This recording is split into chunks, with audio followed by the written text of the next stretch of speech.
ជំរាបសួរពុកម៉ែបងប្អូនបាទសុខទុក្ខសប្បាយជាទេបាទថ្ងៃនេះគឺបងប្អូនបានធ្វើនៅជាតម្រុយបាទឆ្នោតយួនចេញដើម្បីចែកជូនឲ្យពុកម៉ែបងប្អូនលេងនៅក្នុងបណ្ដាញសង្គម Facebook ក៏ដូចជា YouTube ទាំងអស់គ្នាទៀតហើយពុកម៉ែបងប្អូនបាទអ៊ំពូមីងបាទកំពុងតែទស្សនាក៏ដូចជាបានឃើញវីដេអូនេះបាទសូមជួយចុចរូបសញ្ញាមេដៃរូបសញ្ញាកណ្ដឹងចុច like ចុច share ឲ្យបងប្អូនឲ្យបានម្នាក់មួយទាំងអស់គ្នាណាបាទដើម្បីទទួលបាននៅតម្រុយឆ្នោតល្អតម្រុយឆ្នោតច្បាស់យកពីខាងបងប្អូនទៅលេងជាបន្តជារៀងរាល់ថ្ងៃផងដែរ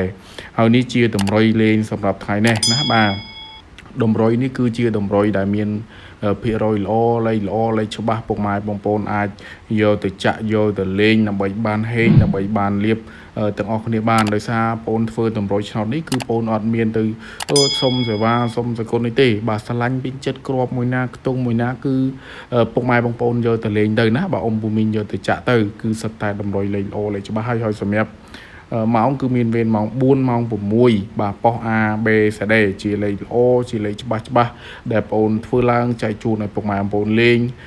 ជារៀងរាល់ថ្ងៃតែម្ដងណាបាទសូមតែចុច like ចុច share ចុចសញ្ញាជាវសញ្ញាកណ្ដឹងឲ្យបងប្អូនម្នាក់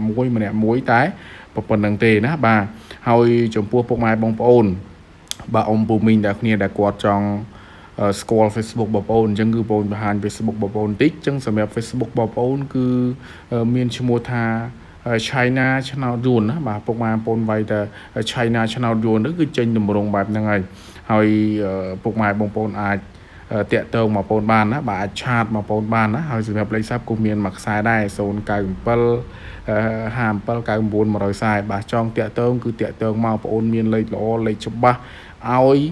បងក៏ដូចជាអ៊ំពូមីងដែលយកលេខទៅលេងបានណាបាទចង់បានឆាតមកបងប្អូនវីដេអូនេះសូមអរគុណ